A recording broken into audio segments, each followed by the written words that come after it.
I want to welcome everybody to this call. This is a very, very special call because I'm on here with my uh, longtime cohort, Larry Kelsaw, and I consider Larry the man that got me started in comedy. I mean, of course, I always, as Artie will tell you, I always loved humor as a kid. I was always using humor to disrupt the class.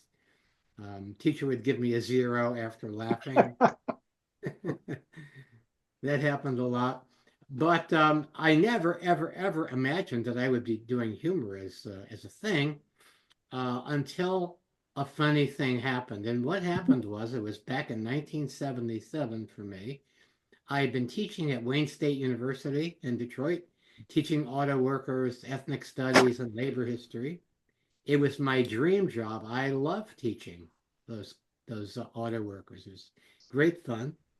Uh, in fact, they liked the class so much that they would bring their wives to class sometimes because it was entertaining. And I guess I was the first professor they'd ever had who talked real, I guess. Well, anyway, a funny thing happened, but I wasn't laughing. I got laid off from my teaching job. In some paradoxical irony, they had to place their tenured people somewhere. I was a part-time teacher. I love teaching the auto workers, and these tenured people dreaded it. They hated it. They wanted to be on, you know, teaching graduate students, but they got to replace me, and I got laid off from that job. And the only job that I could get was a job working for the city of Ann Arbor, Michigan, for the Department of Parks and Forestry. I think it was officially called Equipment Operator One.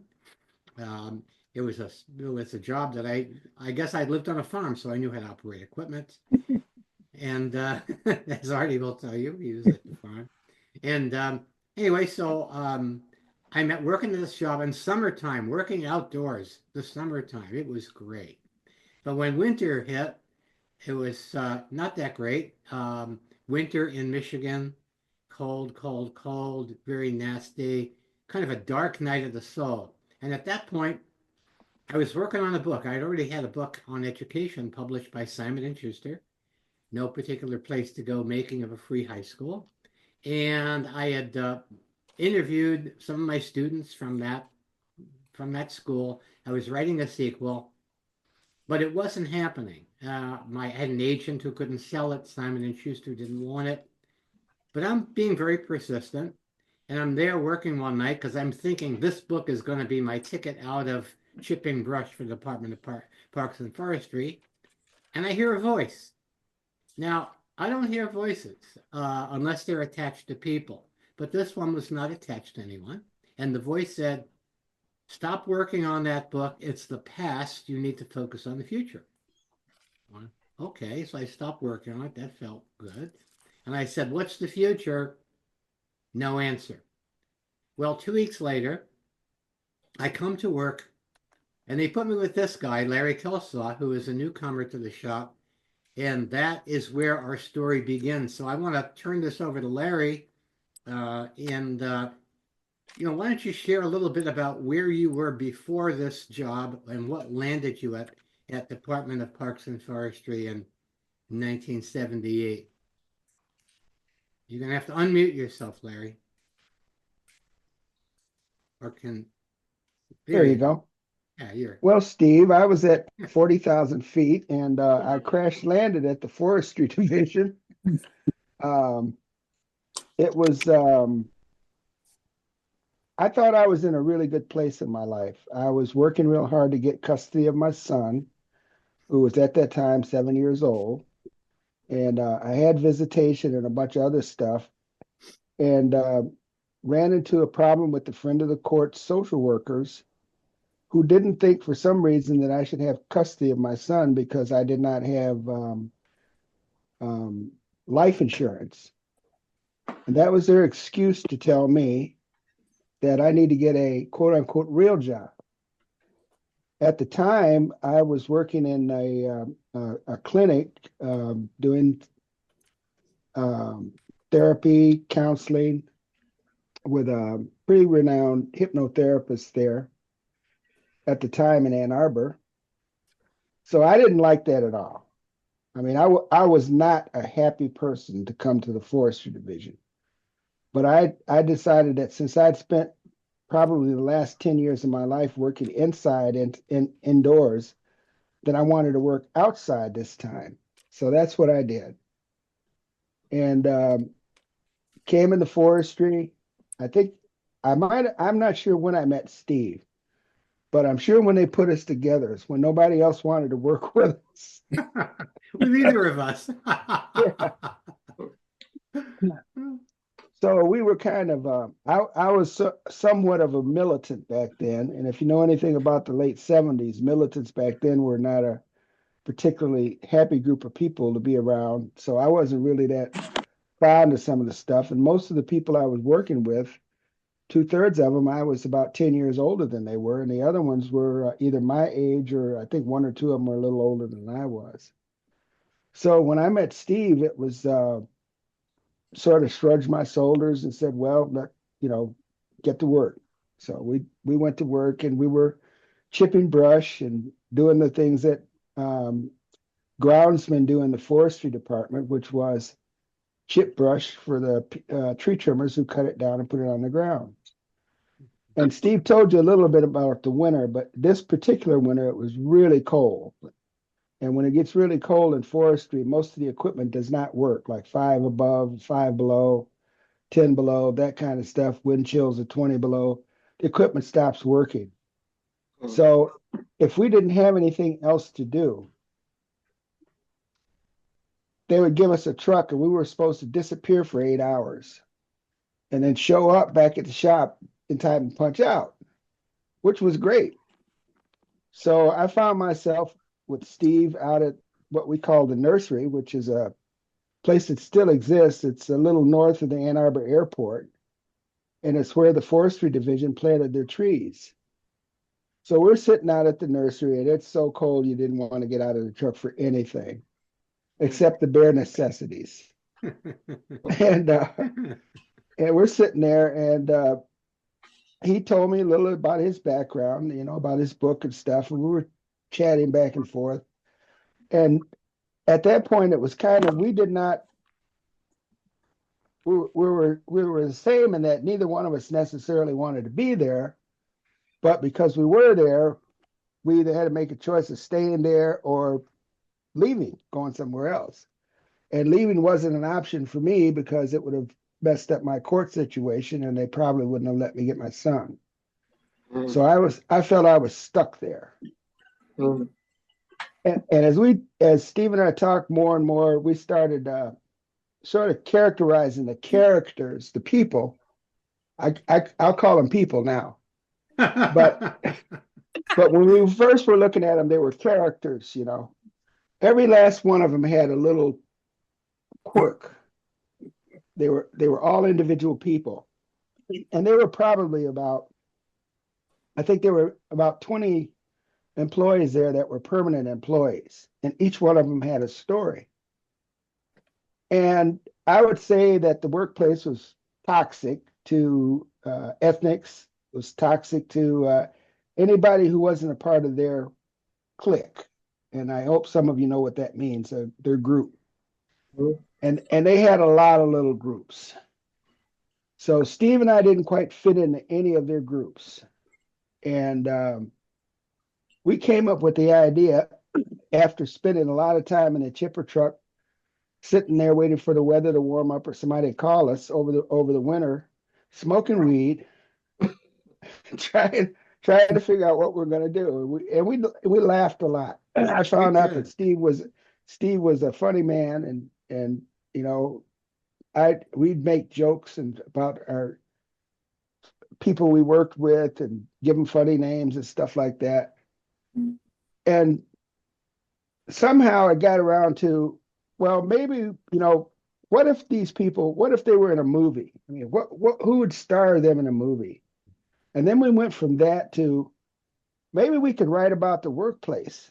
And then it went to, I was thinking about 1850s when print newspapers started showing up in these small towns. And I said, well, maybe let's start a little newspaper for the forestry division and start writing about stuff that's happening here. And that's kind of how it started. Mm. So I'm going to stop right there. Good. Well, I think you characterized it really well. We had so much fun picking out characters. Who would we get to play each of the characters in the at the shop? And all of a sudden, I think Larry came up. I remember he said, "Hey, Steve, you're a writer. Let's start a paper." So I remember the first Friday we were in my apartment. It was lived on the top floor of a house in Ann Arbor, and Larry and I just start planning this paper. And we were so hysterical with laughter that we were pounding on the floor. It was so much fun. And my downstairs neighbor Jill came up to see what was going on, and we later honored her as the Betsy Ross of the of the state's wire service movement. And so what happened was we decided that we would do this paper. And so again, this is a total surprise. And you got to realize how unusual this is. Imagine you're working in a workplace, all male workplace, pretty much, um, and everything is kind of the way it is. Everything is in a groove. Everybody is habitual. They sit the same place at lunchtime. They sit the same position, same seat. They bring the same things to lunch. They tell the same stories and stupid jokes. And all of a sudden, there is something that disrupts this situation. So we can we Annette, do you have the can you put a copy of the state's wire service stuff on the screen? So I want to, yeah, maybe I can okay.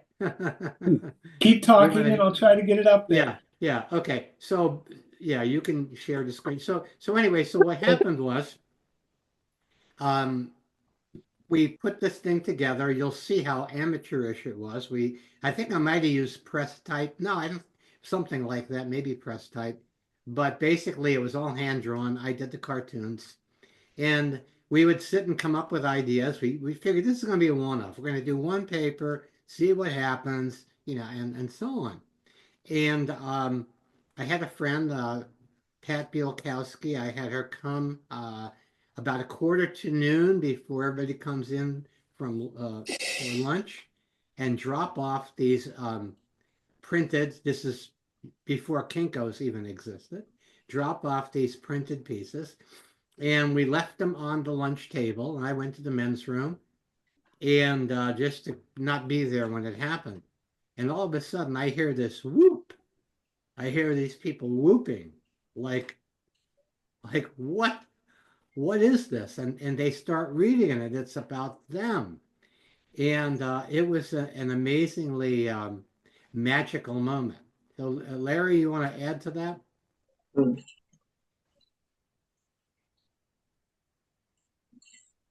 Whoops. Whoops, we lost our. Oh, there it is. You Okay. go. Okay, here. Uh, Now, this is the cover of the anthology that we did called the Forestry Papers.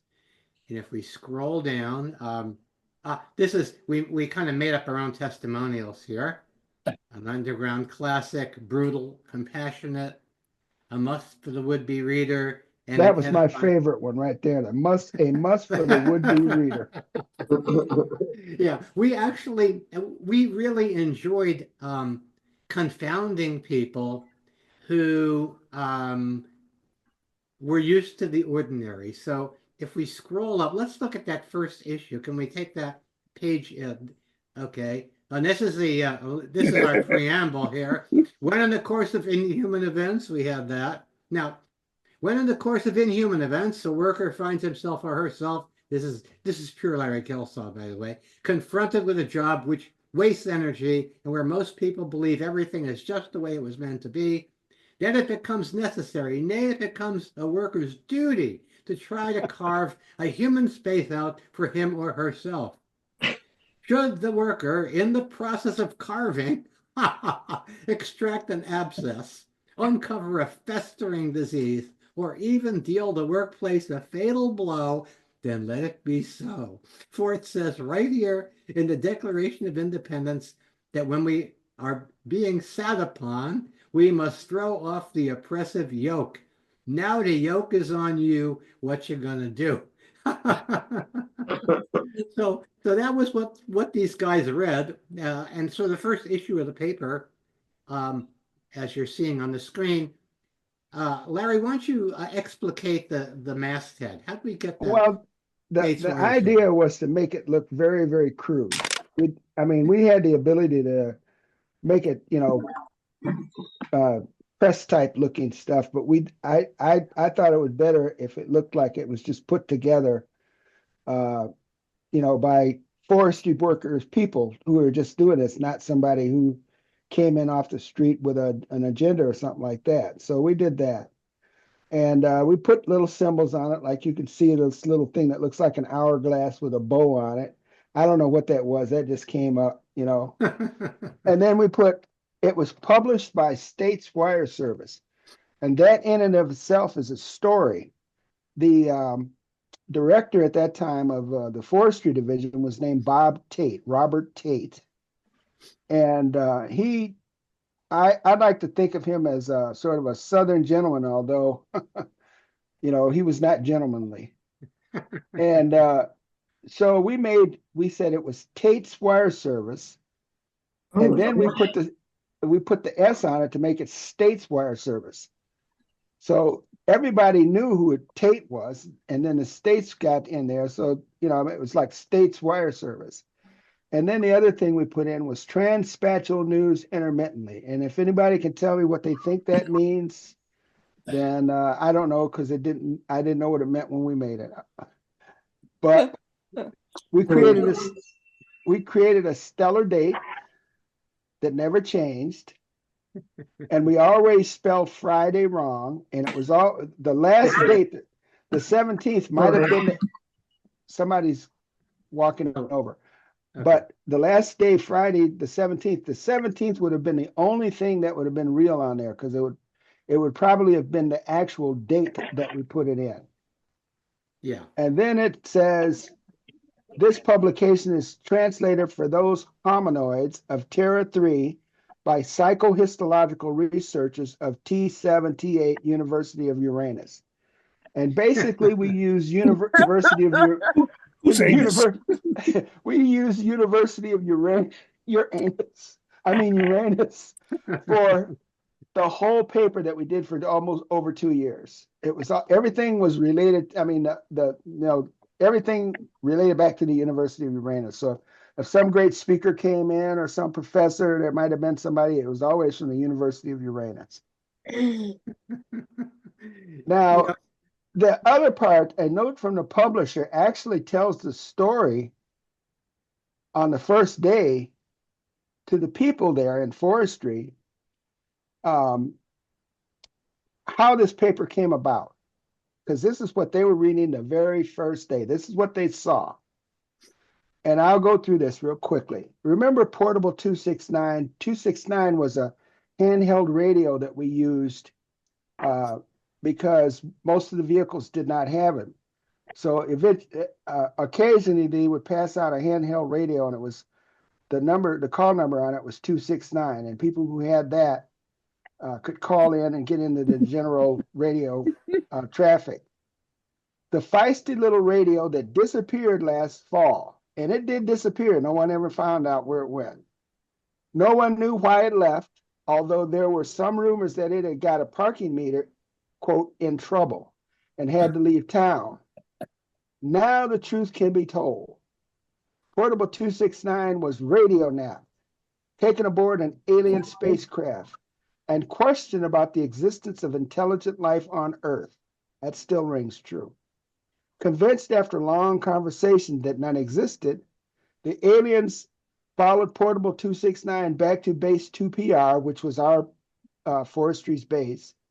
There they made the Earthlings an offer they couldn't refuse. Let us use Base 2PR as an intergalactic communications base.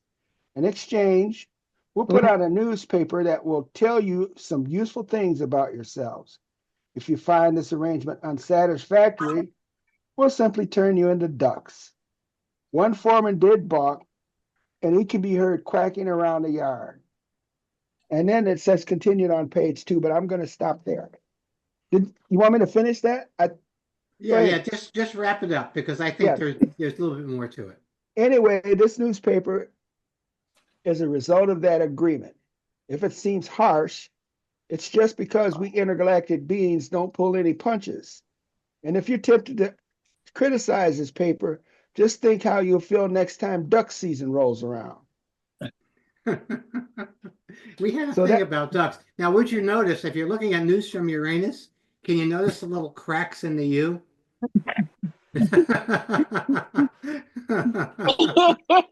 Talk about the rings around Saturn. How about the crack in Uranus, huh?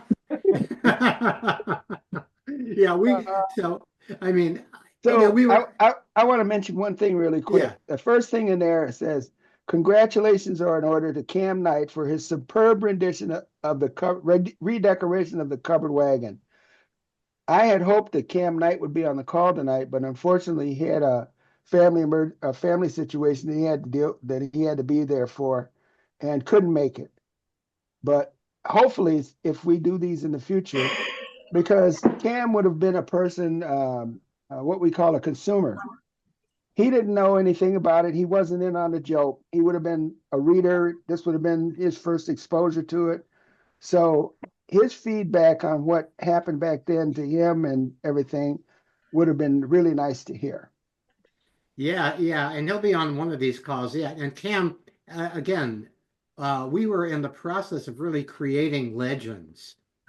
We created mythology and legends, and Larry will talk about the legend of Riding Willie, but basically, this truck called the Covered Wagon was our de facto lounge. With and really, Larry, was it true that there actually was like a little carpet put down in the back there? Was that true? Or was that They made up? carpeted the back, they carpeted the Yeah, walls, they put pillows in the back. Little like it looked like it did actually look like a lounge for a while until they made us take it out. But we used to go back there in the wintertime and sit back because it'd get cold. We'd sit back there and smoke weed. So exactly. we, you know, that's I mean that was the only thing you really could do back then. Now there was another thing that went on that was enforced here that I wasn't really that fond of and didn't take part in, and that is that some of the employees drank beer, and they would start like 9:30, 9 o'clock in the morning drinking beer. I mean, seriously. Now these are forestry workers working on the street in traffic, Oh my and they, goodness. and they, you know, so I didn't particularly like that. You know, No. so that was one of the things that they did, and there were a whole host of things. I'll probably go through some of them as we continue. Well, maybe that. Why don't you tell the story about being the low man on the totem pole? They send you out for beer. That's a great story, Larry. That was one of the first things that they did when the new guy first came in. The first thing they do, like in the morning, it'd be like 9:30. We'd take a break. We were in a union shop, so they were required to give us a break. We'd start at 7. Break was from 9 to 9:15. Mm. And they at 8:45, everybody stopped working and they'd find the new guy, the dummy, and they give him the order to go get whatever they wanted, donuts, coffee, and they always ordered like a 6-pack or 2 6-packs of Pabst Blue Ribbon beer. And not being a drinker at that point, I mean, I wasn't a drinker at that point. I didn't drink beer and I didn't drink anything. I didn't see any reason why public employees should be standing out on the side of the road drinking beer. Mm-hmm. But Wow. they would send us So to the store hold to on. get We it. probably should mute everybody in that while Larry's talking, so there's no noise. Okay. So Right now, everybody's in. Okay. they would send us out to get this beer, Yeah. and it was always a dangerous situation because you could get arrested. Mm-hmm. Here you are in a city vehicle, city uniform on, city ID, city patch on, and you're going into a store at 9:30 in the morning, 9 o'clock in the morning, and you're buying beer. And then you walk out and you go to a city vehicle and drive off. I mean, like, what could go wrong in that scenario? So you get back and you give them their beer and stuff. So I didn't like that, and I decided I was going to do something about it. So what I did was, instead of bringing that Patsy one time, I brought back Colt 45, big 40-ounce Colt 45s. Nobody wanted to drink Colt 45. That's the last time they sent me to get anything. You know, that reminds me of the other story. Now, if we look at that front page again, News from Uranus, one of the big stories there. First, I'll tell you how it really happened, and then we'll show you how we represented it on the paper. So, Don Bauer, bless his heart, he was our foreman. And yeah, it's a little, oh yeah, there it is. It's the next page, News from Uranus. There it is, right there. So, Don Bauer was our foreman, and we're just two lowly guys there. And this is winter time in Michigan, and the tires on the chipper truck are pretty bare. So I go up to Bauer and I say, "Hey, we need to put new tires on the chipper truck." Excuse me. I need a cough button. And so Bauer ignores me. So Larry Kelsock comes up. He says, "I'll drive the truck," only he used the word in front of the truck, "but I'm not responsible for what happens. The tires got changed," right? We call that reverse psychology. So the way we represented it in the paper is, let me see, or scroll it up a little bit, Annette, so I can see it. When two the other way, here. When two safety conscious workers, the other thing that we have to say is that Don Bauer was kind of a tough guy. And nobody knew that he was bald because he always wore his hard hat. Always. So I saw him once without his hard hat. I go, "Oh, Don Bauer is bald." So when two safety conscious chipsters pointed out the bald tires on the chipper truck, fearless foreman Don Bauer barked, "Why don't you do what I do? Just cover it up with a hard hat." Right? Well, nobody went up in Bauer's face like that, right? So a week later, and by the way, after doing this one issue, we decided, hey, this is too much fun. We'll keep doing it. Right? So some guy, and by the way, Larry and I never, ever admitted that we were doing the paper. In fact, every now and then we put an article in there denying that we were doing it. Larry Kelso, Steve Behrman denied today that we did that a lot. And so nobody was supposed to know that it was us, but So somebody comes up to me and says, "Hey, I was just out on the work site, and somebody asked Don Bauer, the foreman, to discipline someone." And Bauer says, "Are you kidding? Every time I say anything, it gets in that damn paper." Right? So in the second edition of the paper, we had the quote from Don Bauer, "Every time I say anything, it gets in that damn paper." Right? So now what happens is Don Bauer stopped talking. He basically just stopped talking. And so for the third issue of the paper in News from Uranus, we said, "Congratulations to foreman Don Bauer on becoming a disciple of Mayor Baba and taking a vow of silence." Now, who at this workplace knew who Mayor Baba was? Me. That was it. Maybe George Hunt might have heard of him, maybe Larry, but nobody else knew. Who's Mayor Baba?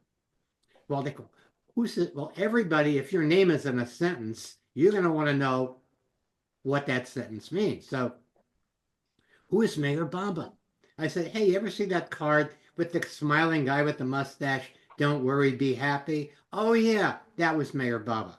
So we did this constantly. I called it talking up to people, where essentially we gave them references that they that they were not familiar with, but because it was about them, they had to find out what it was. So Larry, talk a little bit more about the disruptive aspect of humor in the work and play that we did. Well, Bringing I'm in not your really, background in NLP and that sort of stuff. well, I guess I'd have to set the stage and sort of give the audience a little idea what we faced with, because there was a lot of other things that was going on besides the normal things: sexism, racism, all kinds of different isms. And it was what would be called today a toxic work environment. The immediate foreman, the ones that we dealt with, this man could not read or write. He was all of about 5 foot, 5'1", and his nickname was Shorty, which is, I mean, no imagination whatsoever, you know, and there's Shorty this and Shorty that. So Don Bauer was the foreman too. He was the one that was over Shorty, and then there was another supervisor. I think after Bob Tate left, it was Bill Lawrence, but either both of those. And they had this little habit that they would do every morning. It was like Steve said, it was like a routine that never stopped.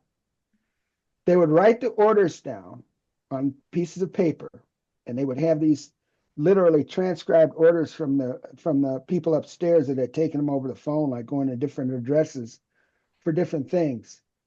And they would bring them down, and Don would say, "Okay, guys, here's the stuff we got to do today." And he would hand them to Shorty and say, "Okay, Shorty, get these guys to work." And we'd all traverse out, go to another site where all the vehicles were, and then Shorty would, not being able to read any of this stuff, would make the same comment.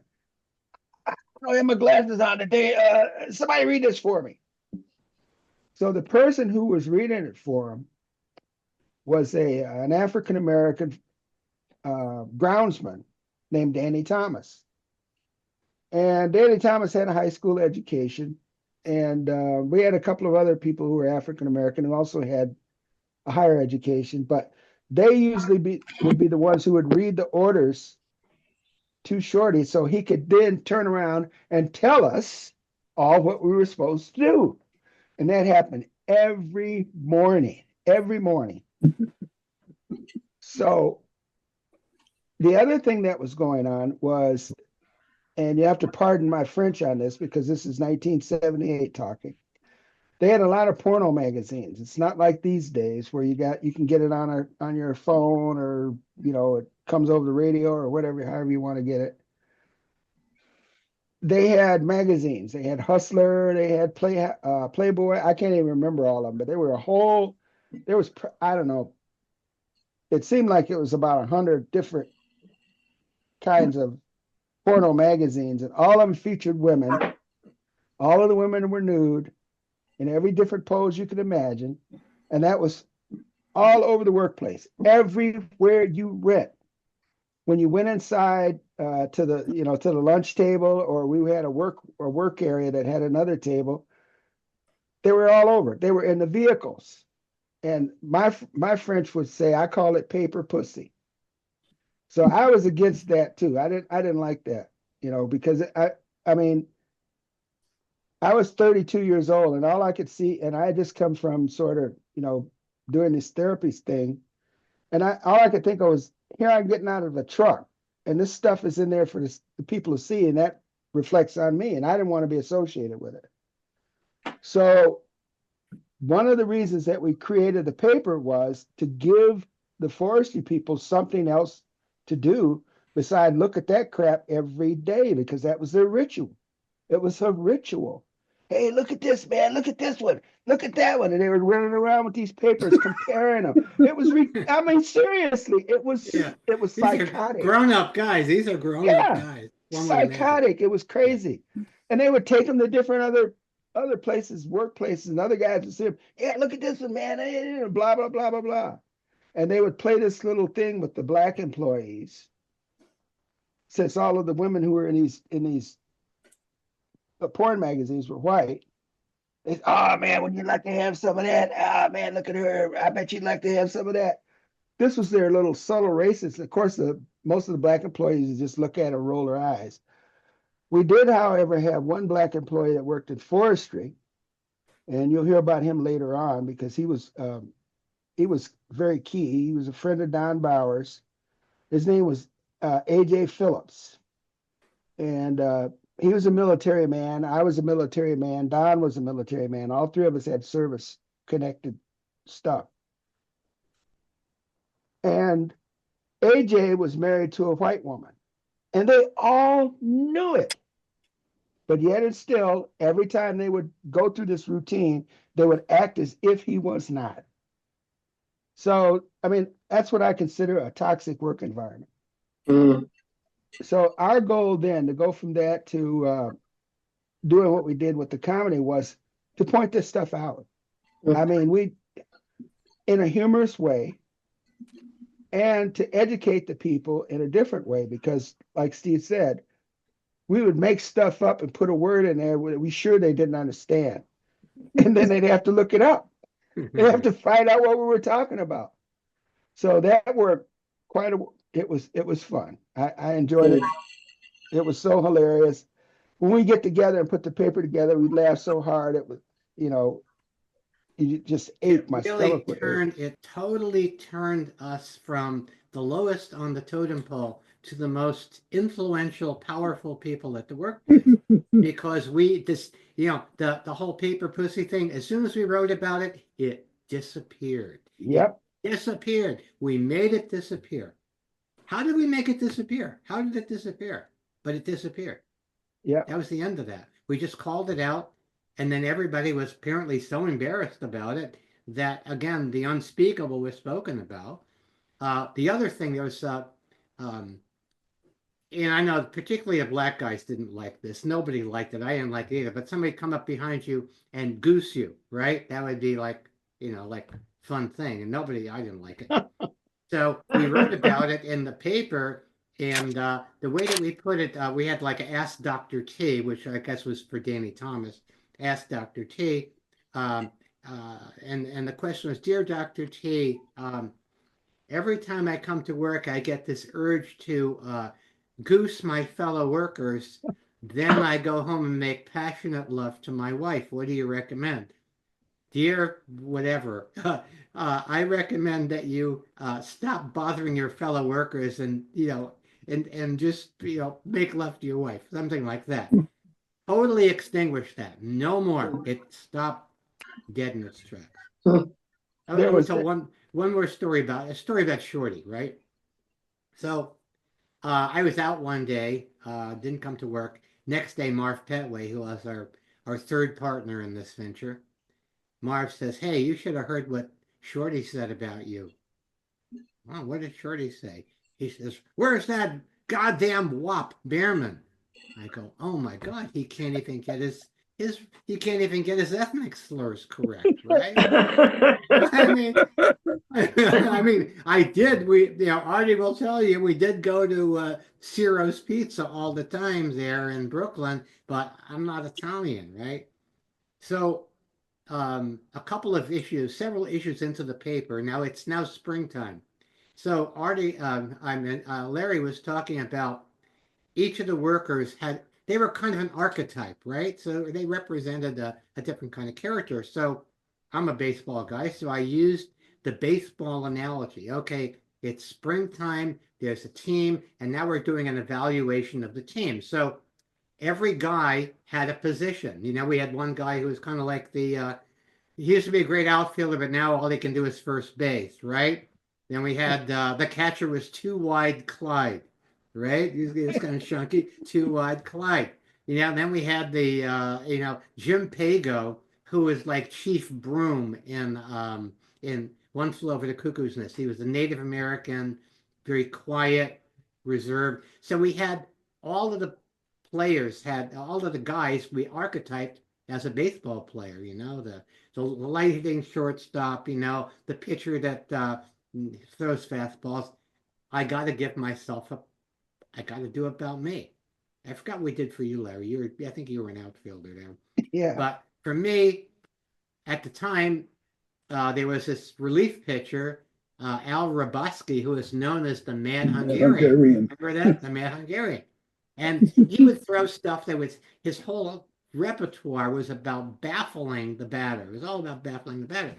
And so I became Steve the Mad Wop Behrman, right? I was the Mad Wop. And for years afterward, after I stopped working there, I'd see the crews on the street. Hey man, there's the Mad Wop, right? So if they give you a name, take it, own that name, right? So so we created the kind of mythology. So Larry, why don't you tell them a little bit about Ron Cummings, who was one of Oh uh, God. our great characters. He was a great Well, I'm gonna talk a little bit about Ron, but I want to do one other thing. yeah, Another thing that he used to do was they would take the foreman. These are the people who ran the yeah, show yeah. would get firecrackers and light them and throw them behind the workers in order to startle them. And they would, I mean, some people would jump and run, and I mean, a couple of people hurt themselves, Yeah, literally hurt yeah. themselves doing this. So we decided we wanted to put it into that too. And we wrote a story in there. Hopefully you'll get to read it. But the theme of the story was somebody thought he was using a big firecracker. It turned out to be a big stick of dynamite. That ended the firecracker. People throwing firecrackers. Period. I mean, it just stopped it. But at some point, maybe you'll get to read that story in one of the states in the wire. I don't know if it's in the first 10 issues or whatever, but it'll talk about that. And that was the resolution. Now, Ron Cummings.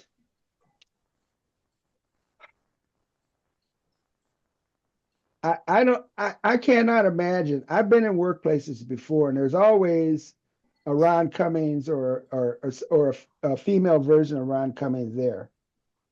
This is a person who cannot stop talking. They simply do not have the ability to stop talking. Even when it's the best thing they could do is shut the F up, they continue to talk until something happens to them.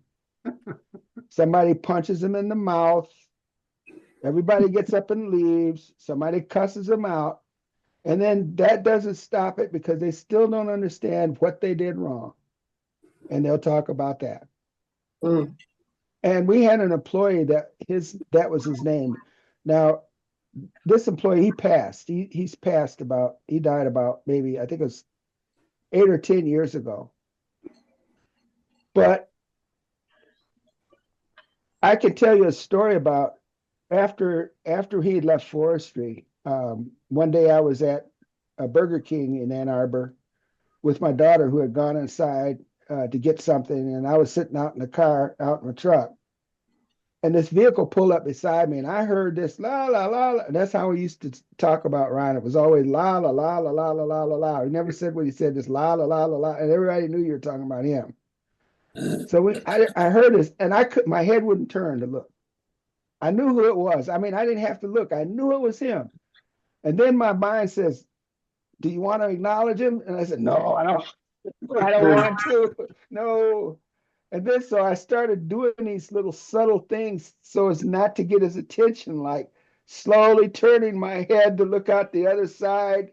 He was on the passenger side, so he wouldn't recognize me. And he was running his mouth until he went into the Burger King. And when he came out of the Burger King, he was still running his mouth. So in the forestry division papers, you'll see a lot of Ron Cummings because we made him one of the best heroes. He ran for everything. He ran for Pope. He ran for president. He ran for the forestry union steward. He ran for the foreman.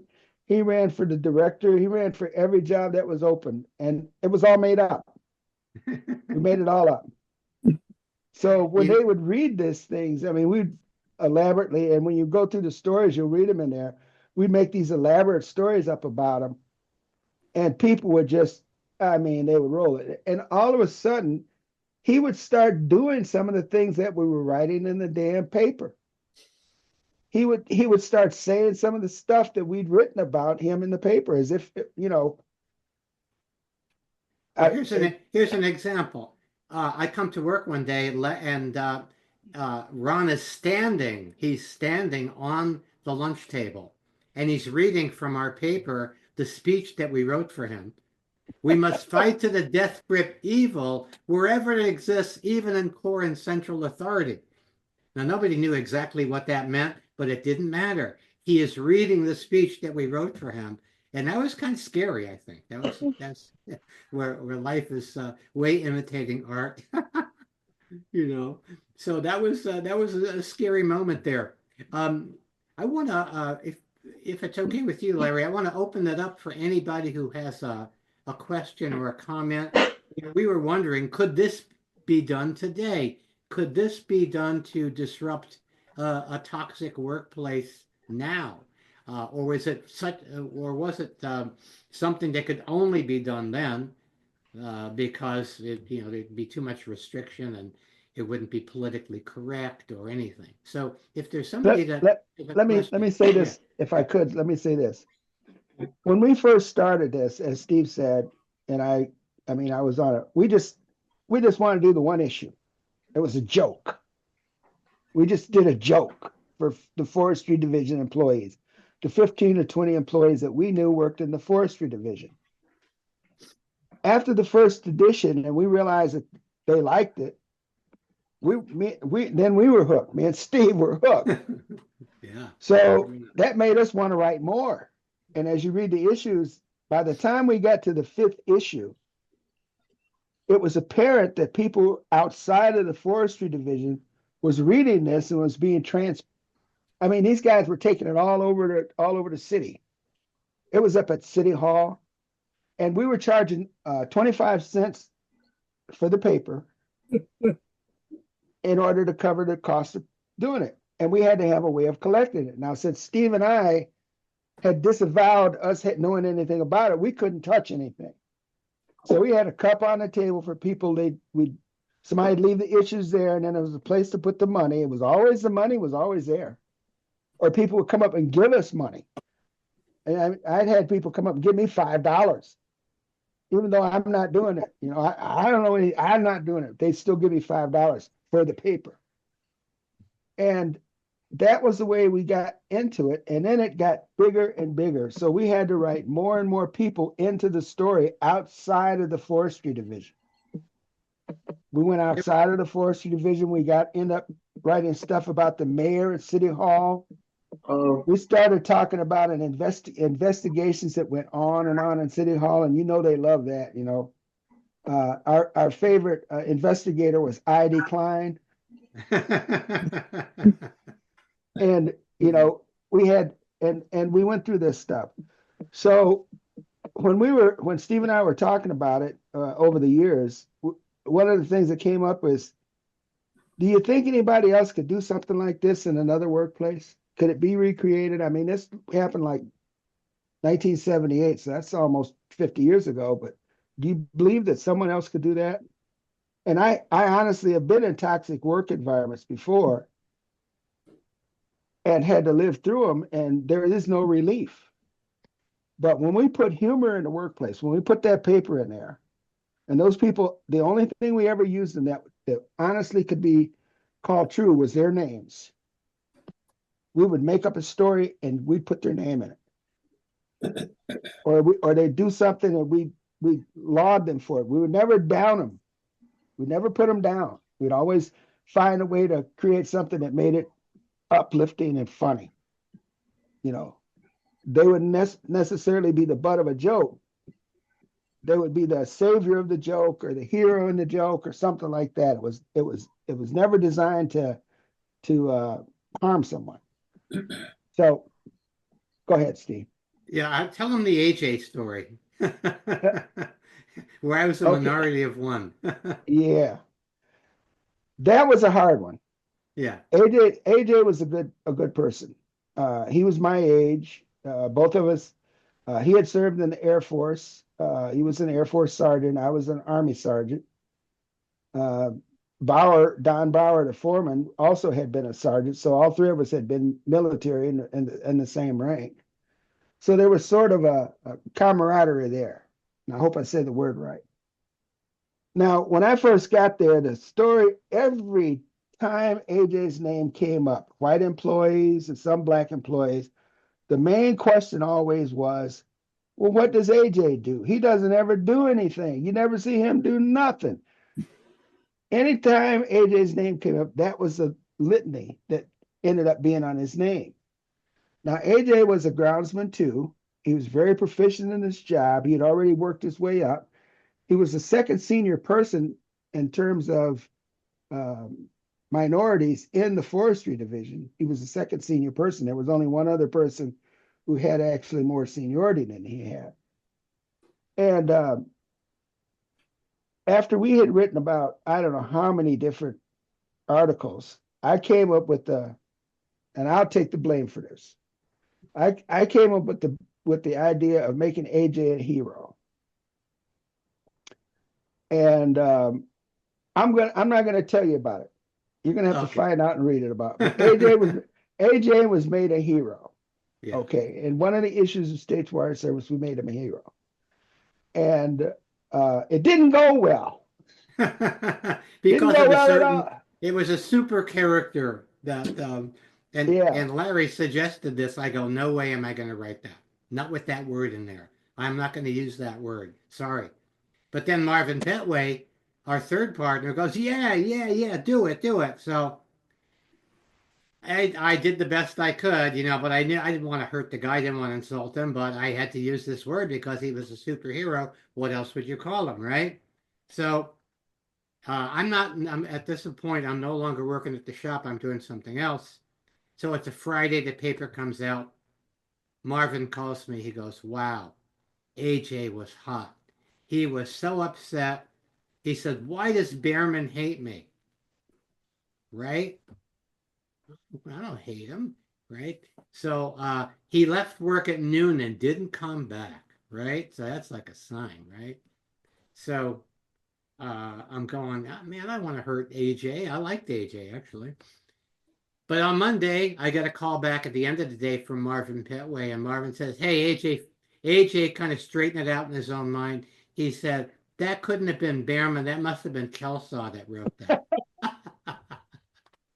Yep. Behrman would never say anything like that. But so anyway, so Larry took the rap. But and I was always on good terms with the AJ. Whenever I saw him, a crew out there was always cordial and so on. But it was, we made it, and we made the story was made in the vein of Superman. Yeah. He'd disappear, he'd go around a corner, and come back and do these super things, but he'd go back to his normal job, and everybody'd say he was like Clark Kent. Yeah, that was his Clark Kent. Yeah. Then there was AWAG. Let's talk about AWAG a little bit. Yeah, quickly, because I want to get some comments. Okay, very quickly. AWAG, Aware Workers Action Group, the tail that wags the dog. We made this up. We made it up as an organization that didn't really exist. So one of us, either Larry, Marv, or I, or maybe all three, got this idea. Hey, why don't we go to the auto supply place and get that stuff that they made racing stripe, the iridescent racing stripe decals, and let's make an AWAG sticker for everybody to put on their hard hat, right? So Larry and his wife Lily and I and Marv stayed up all night one night, cutting these AWAG stickers out and putting them on people, and we had them. We got to the shop, I guess, before they came in for lunch, or maybe it was while they were out for lunch. That's what it was. Everybody went out for lunch, and we went and we slapped these AWAG stickers on everybody's hat, right? On everybody's hat. Everybody. Fait accompli. It was done. And then, of course, predictably, the foreman goes, oh, you got to take that off. All right. Nobody would take the AWAG sticker off. They all wanted to be part of this non-existent organization. And if you knew anything about those NASCAR stickers that they put on those cars, when you glue those things down, they are almost impossible to get off.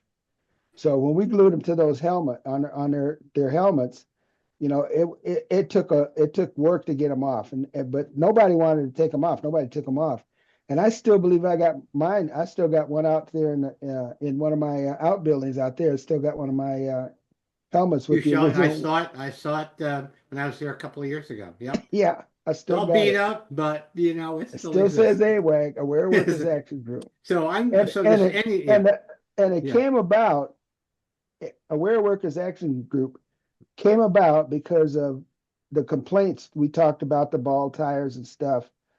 And it had to do with workers who were aware of stuff that was going on in the workplace that management would not address. So it became Aware Workers Action Group. That's why we named it that. And their goal was always to deal with things that management would not deal with. right. Exactly. Like the tragedy of truck abuse. We had that one article. Because, you know, truck abuse. The guys that, you know, oh, let's see if I could grind the gears on this, or, you know, all of these things that, you know, people who are frustrated, again, toxic workplace, people who are frustrated take it out on the vehicle. So we we we did articles on that. So comments and questions. We're now open. Wanted for questioning. Anyone out there? You can also put it in the chat box if you like. In the chatter box.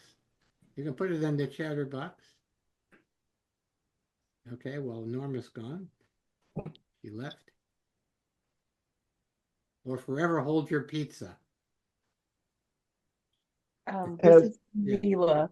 I just wanted to say it's really um, great to hear the story, and Steve, to hear your perspective as well. I mean, I've heard these stories from my dad for years, so this has been a pleasure to hear you both speak and talk through your experience and share and give some additional context, because Yeah. I've read through the paper and things like that. So thank you. I've been enjoying this. I'm so happy to hear that. And of course, Larry, I always, you know, I've known Larry, well, 45, 46 years.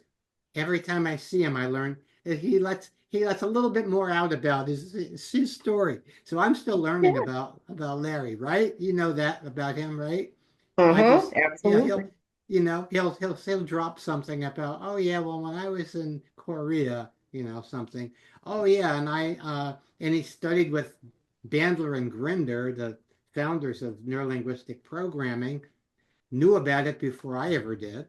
And he was a that was fun. prodigy. He was considered a prodigy by Neil Simon, who is the therapist there, um, and and so on. So um, it was it was quite I mean, I so enjoy the fact that we're friends and connected after all these years, and um, more context is being added. I look at it as something that was, you know, two guys from different planets landed at this workplace, and you know, and Disrupted it.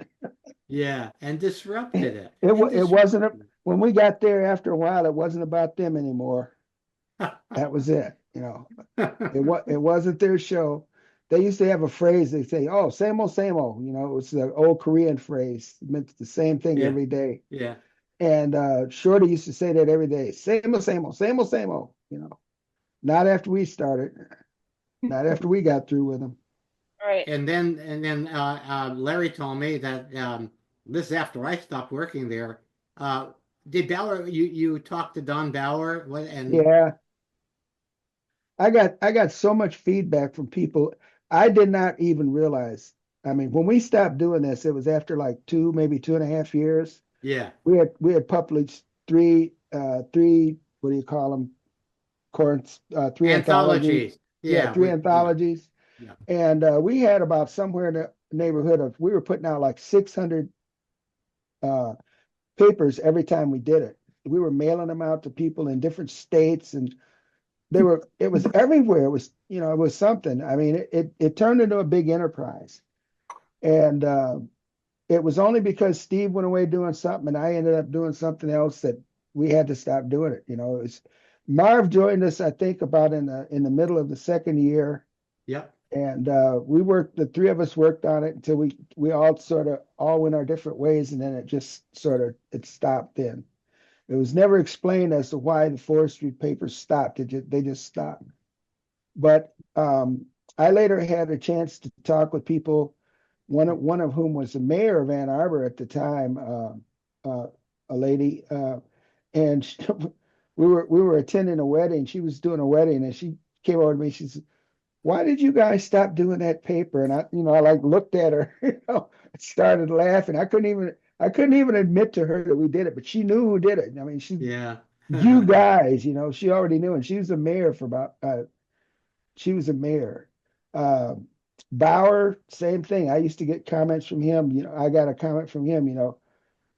You guys really cracked this place open with that paper, man. That really changed a whole lot of stuff here. So the feedback that I've always gotten was always good. But my issue right now is wondering out there all these years later, are there still those kind of toxic work environments? Are there still those kind of places where humor might be a way, Hmm. a non-directional humor might be a way to change it, disrupt it. And I do mean those words intentionally, because if you're in a toxic work environment, it's going to continue. It doesn't stop. I mean, if it's built in, it doesn't stop. So if you're there, you either have to be a part of it, you have to suffer through it, or you leave. We took the fourth option. We decided to write about it, make it funny, and have fun and laugh all day. That was so hilarious. We laughed Everybody, so much. Oh, oh God, they were terrified of what would come out in the paper next. That was a big thing. We put it out. I think it was like every other Friday yeah, on every 2 weeks, Payday Friday. Yeah, yeah, payday Friday. and they know it was going to come out, and everybody go, "What are they going to say now? Who are they going to get this time?" We would definitely it was definitely an intentionally disruptive thing that really and we actually created mythology and folklore. That's why we had the second anthology was called Down from the Trees, and we created this uh, mythology about the chippers of brush, the savants of brush. It was a religious sect, and the foremen were called foremen because they were men before, but they were no longer men since they weren't really working. We had this whole mythology thing that was totally crazy. One And thing I want to share that this is how unusual this paper was. We're set up at the Ann Arbor Art Fair in the summer of 1979 because somehow we were a nonprofit, and so we got to set up with the nonprofit booths. On one side of us, we have the Libertarian Party. On the other side, we have the um, the Palestinian Liberation Organization, PLO, and they both bought subscriptions to States Wire Service. That's how all encompassing our our reach was. Nobody knew what to make of us, basically. I think that was what it was.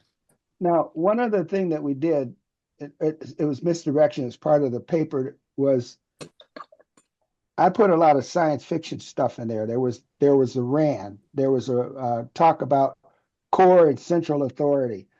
This was all just science fiction stuff that we created and put in the paper. So when you read it, it's out of context because it has absolutely nothing to do with the paper. It talks about a war that's going on between the RAND and core and central authority because they're moving people out of this solar system because they're going to put an intergalactic transit through here. And this is something we did like I said, back in 1979. And it was part of the misdirection that we did. And I really enjoyed doing that. I was a science fiction buff when I was growing up as a kid, and I enjoyed it all through growing up, and I still do, except I don't read anymore. But science fiction was all my thing, and that was I enjoyed doing the RAND. That was sort of my way of saying there's always higher authority somewhere. So we had core, which was one authority, and then we had central authority. And nobody ever knew what that was, but everybody could relate to it because of the different strata of leadership usually you see in bureaucracies, you know. There was a color. The color of the hard hat was the status indicator. The lowly groundsmen wore yellow hard hats. The tree trimmers wore red, and the foreman wore. I'm sorry, the crew leaders wore blue, and the foreman wore white. Right. So Ron Cummins, we talked about him earlier, goaded by everybody, he decided he was going to promote himself. And one day he goes to the supply cabinet. He's a groundsman like us, but I guess because he thought he was a white guy, he deserved better. So he goes to the supply cabinet and puts on a red hard hat to promote himself. And everybody let him wear it for a day. And at the end of the day, the aforementioned Cameron Knight very ceremoniously took the hard hat off of Ron's head and ran over it with his truck, with the covered wagon truck. So everybody is wondering, how is this going to be reported in the papers, right? So the headline, the next paper headline was, Ron narrowly misses assassination attempt, gets his head out just in time. So, I mean, so this was like, I mean, imagine, I see my Alan Barsky's on the call. Alan, I know you're going to appreciate this because this was an ongoing interactive psychology experiment disguised as a situation comedy. They were all characters in this drama and they didn't know what part was going to be written for them. And then sometimes guys would do stuff to try to get in the paper, right? So it was really, it disrupted the workplace in that it sparked, different pathways, different creativity. Uh, People started thinking differently. They started thinking outside the box, thinking outside the usual magazines that were there. Now, I'd like to bring one subject up that some of you might not know about Steve. I know for years, oh God, I don't know how many years he knows, and Trudy knows too how many years. He has another persona. It's called the Swami. And any of you who've seen his show, his stick, knows it's great. I've known him and I've watched him, and every time I've seen it, I mean, I've gone to 3 or 4 of them. They're still hilarious, and I know him. This is the beginning of Steve. In one of the anthologies, probably about the 5th issue, which is about number 15 in the middle, we write City Hires Higher Being. And in that, we talked about, in an attempt to collect thousands of dollars in unpaid parking fines, the city, in conjunction with CETA, which was the Comprehensive Employee Training Act of that time, has hired Swami Beyondananda to track down scofflaws and parking delinquents.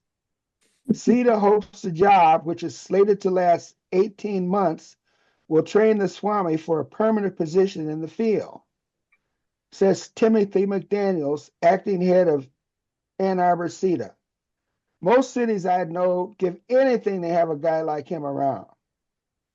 The city experienced some minor difficulty getting the position approved due to the fact that Swami is invisible. Huh. But the Swami, I have a hard time reading sometimes, but the Swami proved his existence by revealing some very, very personal information about each of the relevant recalcitrant CETA advisory board members, and they readily decided to approve the plan. The Swami spent his first week out in the streets and used his invisibility to his advantage. Motorists who had continually ignored meters when no one were around were surprised to find a ticket on their windshield, instantly ticketed. And I'm going to stop right there because there's more. Yeah. But that is the beginning of Swami Beyondananda in States Wire Service. And That's right. he is reincarnated in Steve now, but he's over 900 years old or 500 or whatever the hell we made up on how old he was. But it's in there. We got two Uh, Swami enablers on the call. We got Larry. I mean, that the name Beyond Ananda just flew into my head, right? And it sounds funny as Yogananda, Muktananda, Satchidananda, Beyond Ananda, right?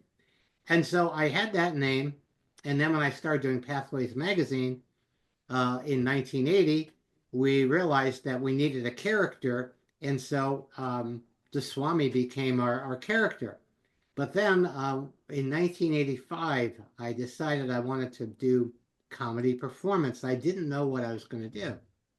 So Alan Barsky over there says, "Hey, why don't you do performing as the Swami?" Oh, I hadn't thought about that. So, roughly 40 years ago, it'll soon be 40 years since Alan made that suggestion. So I'm happy that Alan, that you're on this call. And that's how these things are. I love being around people that I've known for a long, long time. Um, I've got three buddies from different parts of my life here, and it's part of the wealth that I've accumulated is the wealth of people that I know and I've made friends with, and who've kind of nudged me along the way. So thank you, Alan. Thank you, Larry. And it was States Wire Service where Swami was born. That's the true story. Toxic work environments. Anybody?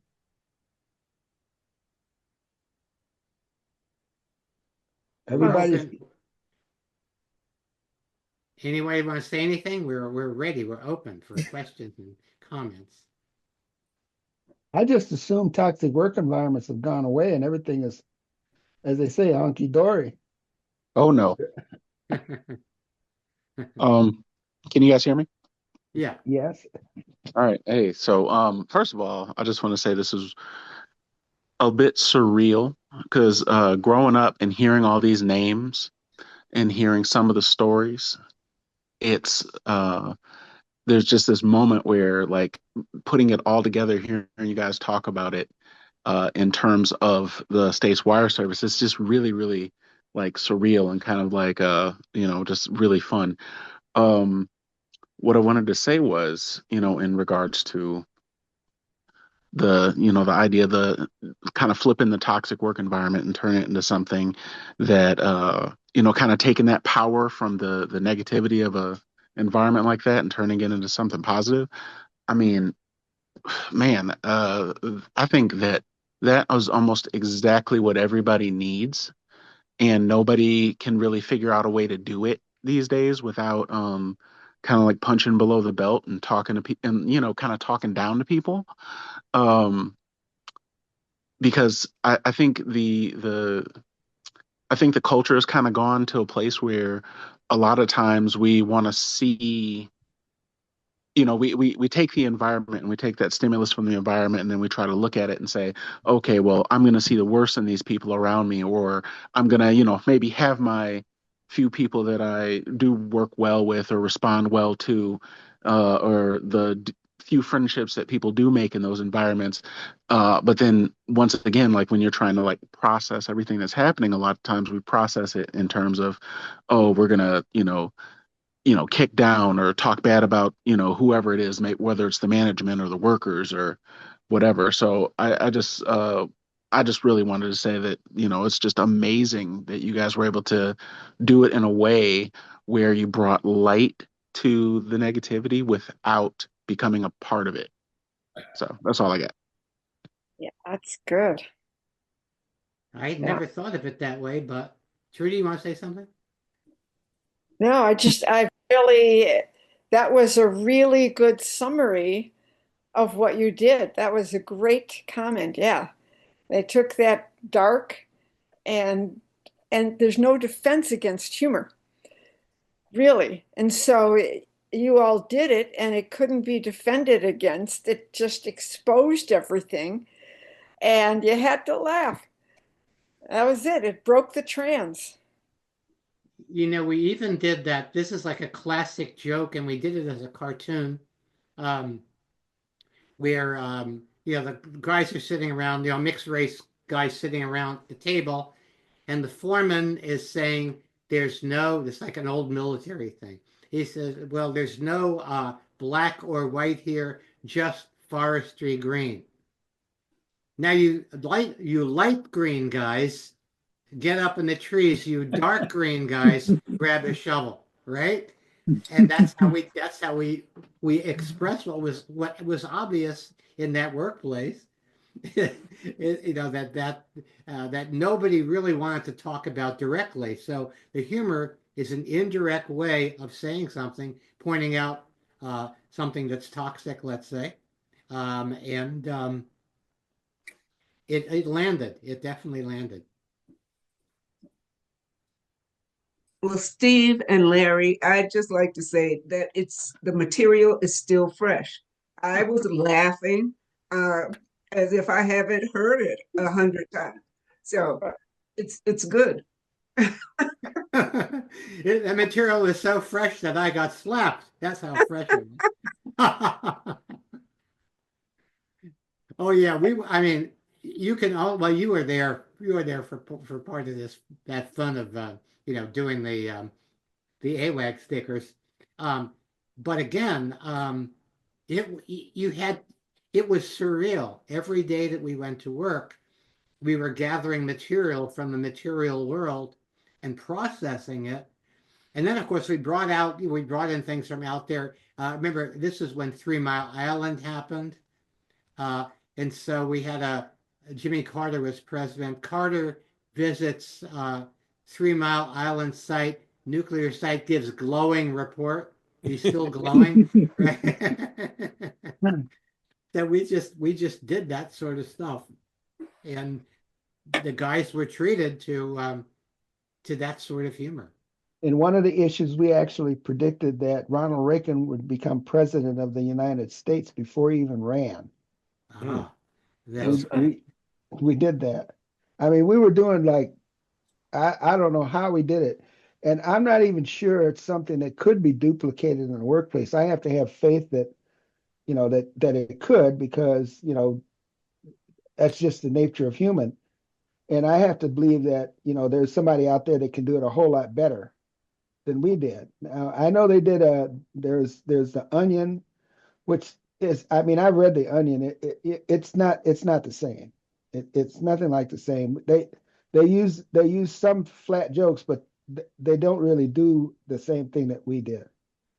So and a couple of other ones too.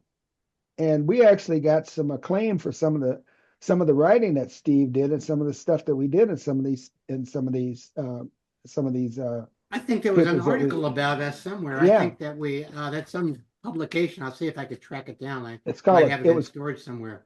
it was a cultural correspondence, and there's a couple of other ones too Yeah, that we were in, yeah. that somebody picked it up and was writing about, this is the kind of stuff that needs to be going on in the workplace and stuff like that. And some of the people from the UAW got a hold of some of them, and they tried to recreate them, but they couldn't do it on the assembly line or something like that. Something Well, see, happened. the thing is that we had a combination that was really unbeatable. I mean, we had the psychology angle, which is intention to disrupt the ordinary, and you had many, many tools in your toolkit for doing that. I didn't fully understand that at the time. I just watched it unfold. My kind of humor, which developed through the Swami later on, it tends to be open-hearted. So I'm from New York, where you learn to insult people, right? Artie will tell you that if you don't insult your friends, they get insulted. So I'm from that. In the projects, we called it ranking out. So I was really good at ranking people out, right? That was my weapon and shield. So you come to a situation now where you want to leave the door open. I mean, particularly with that article I had to write about AJ, I had to put kindness in there somewhere. I had to make it kind. I had to make it not hurtful, not insulting to him. And I don't think we really ever insulted anybody. We just basically peripherally insulted unintelligent things that were going on there, and made fun of them to the point where they disappeared. The goose thing, the firecrackers, etc., etc. So this was really an amazing, we were an amazing team because we had both the psychology angle, which was the intention to disrupt in a particular way. So we had an agenda, and then what Larry brought in addition was this sci-fi thing, which made it surreal. It's like somehow it took it off of this planet and put it somewhere else to where these beings are investigating life on Earth, and they uncovered this workplace as a sample, so to speak, right? So it would be something where I know that when I was doing Pathways, there were people who tried to do similar publications, but they couldn't do it. They couldn't really duplicate that. So this is something that requires walking that line. There's that line that you walk where you want to, it's like the opposite of the neutron bomb, um, you know, destroy mindset, destroy structures, leave people standing. And that's really what we tried to do. We have a guy here walking around with a sign that says, "We refuse to strike." That's there was a strike going on at the time. The union, I mean, we were city employees. Yeah. So in the state of Michigan, municipal employees were not allowed to strike.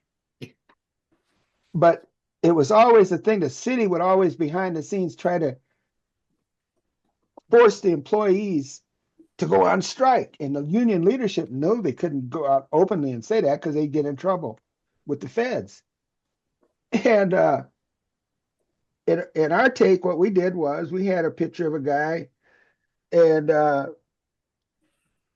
it says the person that they got a picture of, that Steve drew, strikingly is supposed to be me, and he's holding a sign that says "We refuse to strike," and he's being interviewed with a microphone in his face.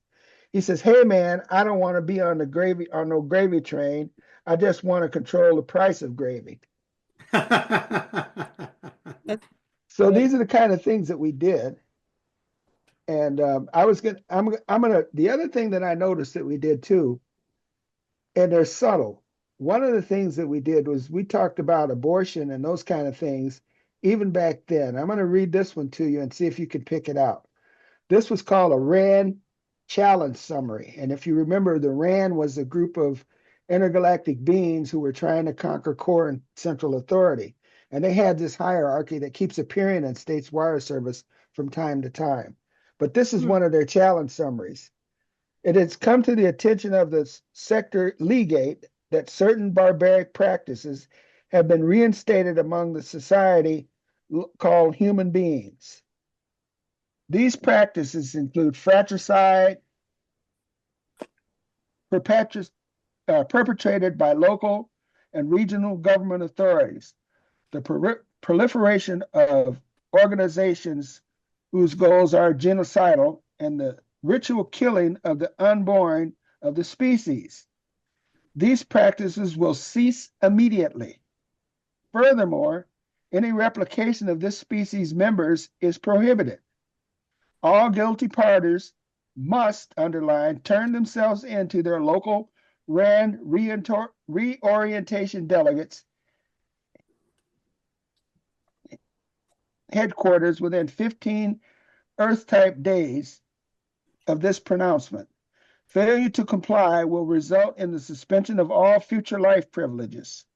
So far, 63% of the species leaders have willingly turned themselves in for reorientation and X3 modifications. That was the article. That's Yeah. what we wrote. Yeah. And people are reading this and they're Yeah. going, that's amazing. Yeah. Yeah, we definitely, I mean, that was way ahead of our time, way ahead of the time in those days. Amazing. And we were doing that. I So, wanted yeah. to ask, that you had a column called News from Uranus. Yeah. And I'd love to hear, tell us the tagline. What, Can you? our tagline for the whole paper was all the news before it happens, guaranteed to be fallacious if not true.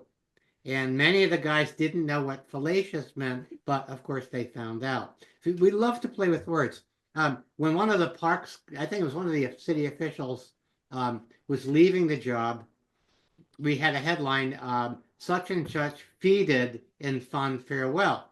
But instead of spelling it FETED, which means we had a celebratory dinner, we spelled it FETID, which means giving off a foul odor. So, and then we did an article. Oops, we made a mistake. So it's kind of like you've run over somebody, but you need to run over them in the opposite direction, just to kind of make sure they got it the first time. So we did that a lot.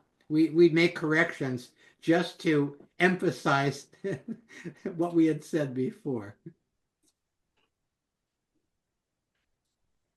So we're getting on to time. It's probably late for Larry. It's early for me, but dinner time. Anyone else have a comment or a question, or you can feel free to put something in the chat box if you're a chatterbox. Any other questions or comments? Hi, sorry. Hi, my name is Ishi. I'm Larry's granddaughter, and Good. I just wanted to comment and say hi, Papa, and just say that this has been like a really cool experience. Getting to hear more about like my grandpa and like both of my grandparents and sort of the life that they led before um, is just like a really cool experience. And you guys were also like really cool to me and had really interesting stories. So I just wanted to say thank you for your time. I had a really good meeting. Yeah, Thank you.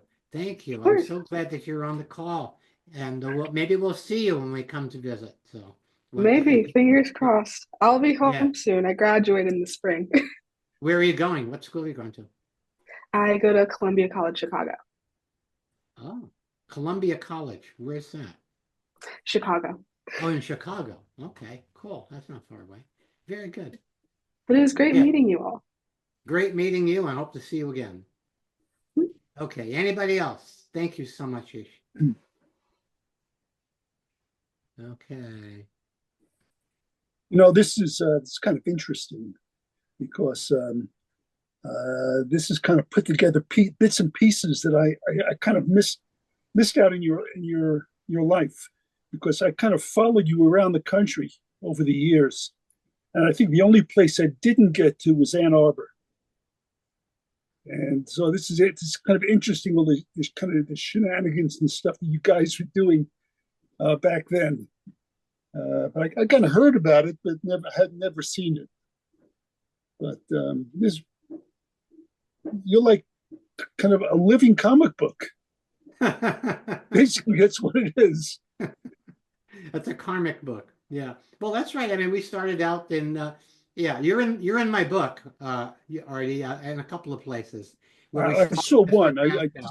Well, you were helping me stalk Mr. Kraskow after I threw him down. I assaulted a Mr. teacher Kresko. when I was in high school. I assaulted a teacher, and anyway, that's a whole other story. Anyway, yeah, that was anything else? Okay, and somebody asked me a question. My first stage performance. Um, I think I did something. Arnold Patton came to. Well, of course, I did a. I didn't do the Swami, but I did some comedy and did a band. Played in a garage band, which because we were doing tree work, we called ourselves the Logarithms. Um, and I think Alan, were you at? Did you ever go to one of our States Fire Service benefit balls? He went. He went. Yeah.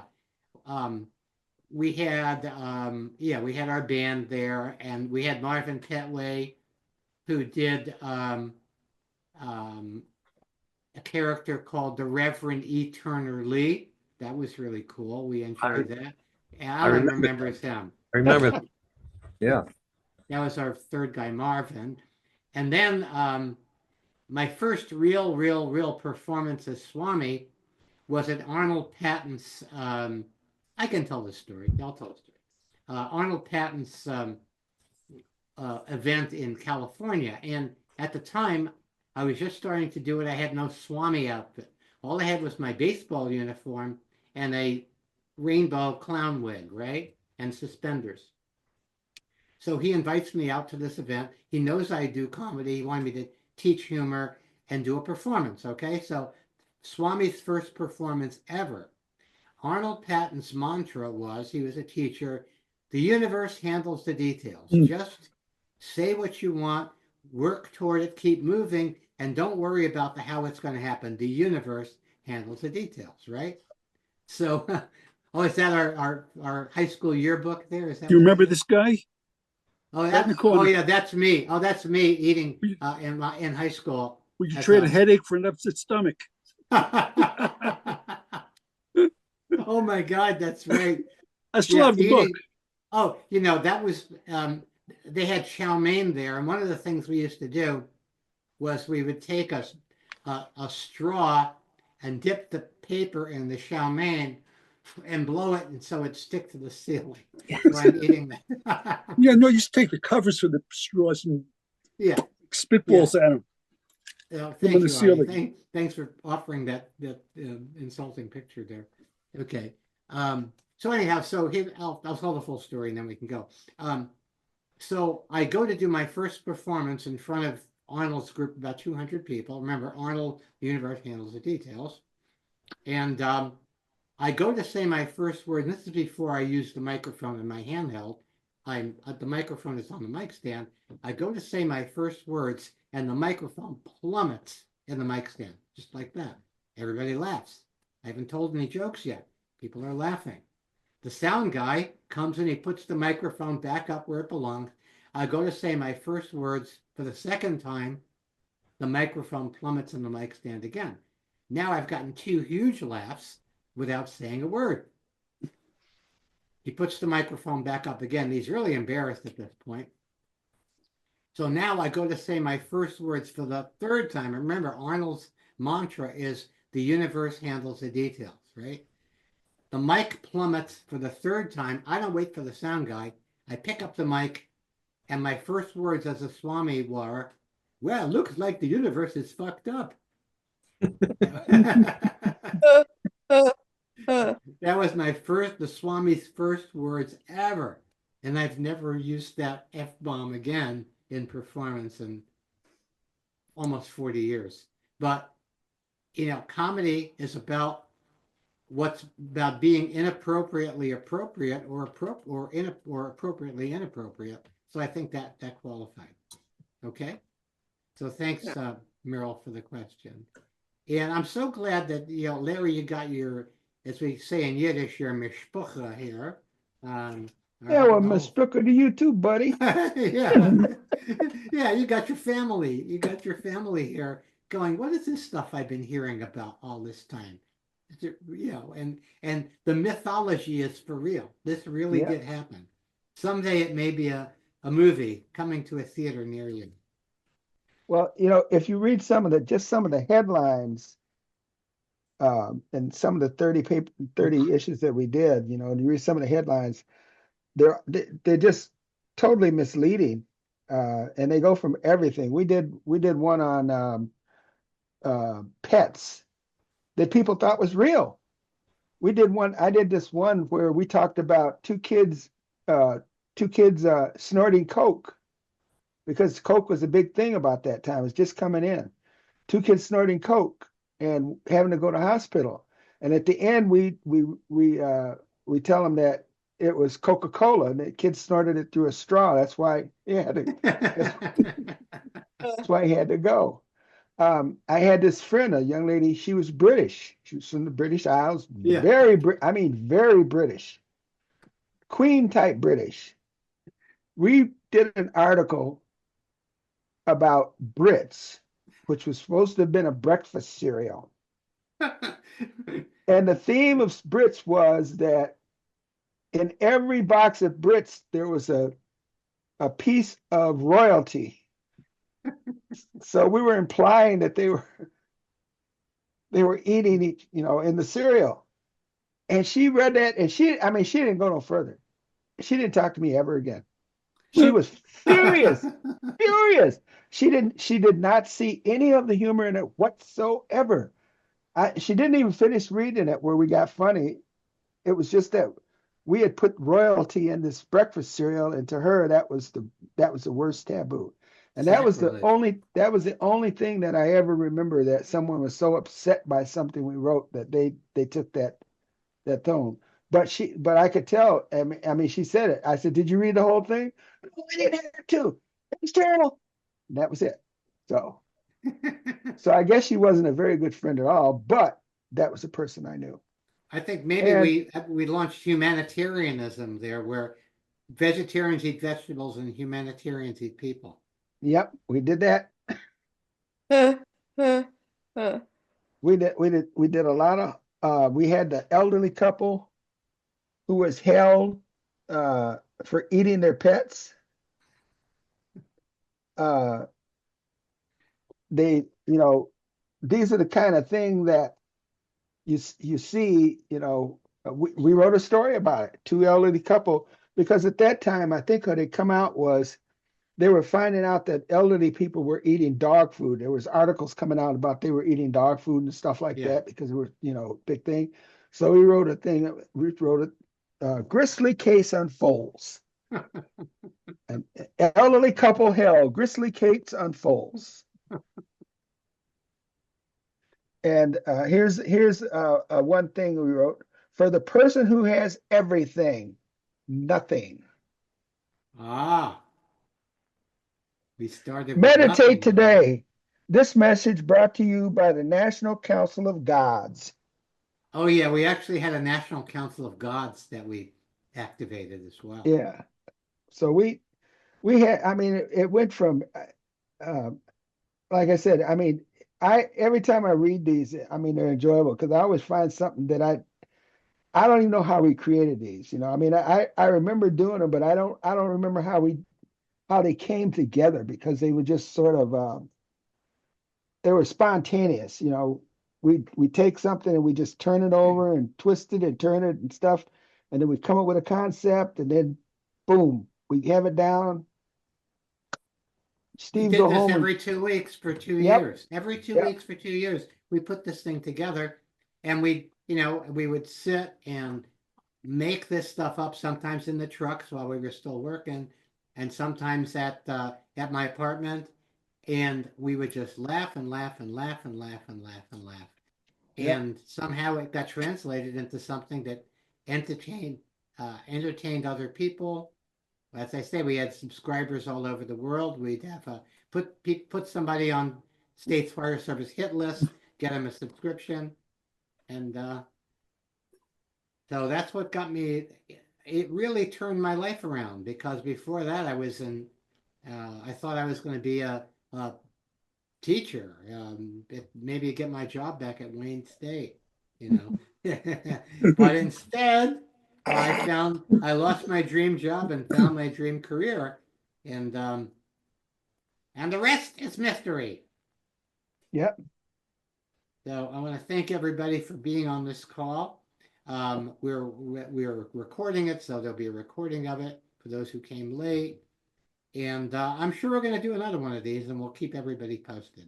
There's a lot more to this story than than than we've even begun to unfold. We have 2 years of material and some great stories we haven't told yet. So thank you, Larry. I'm so happy that we're actually looking at doing this as a book about something that happened that probably could never happen again. Just one of those things in time where we both landed at the same place at the same time.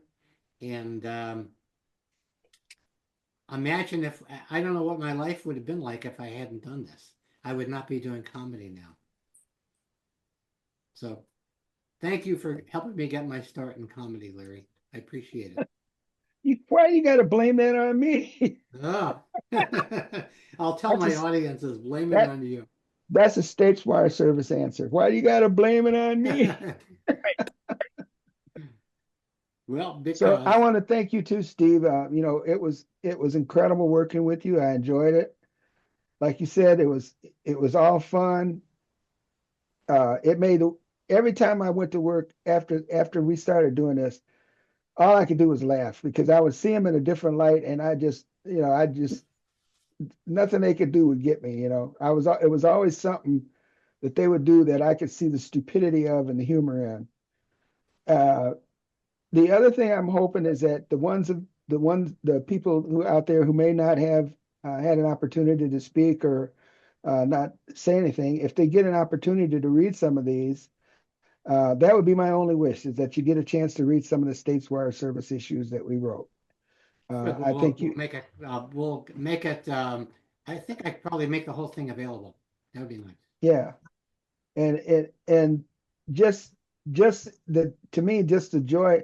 I've had people cold reading these. I mean, just giving them. I know that it's sort of insular in that it starts talking about the forestry division. There's a lot of jokes in there that are or a lot of pieces in there that are specific to the forestry division or parks and recreations.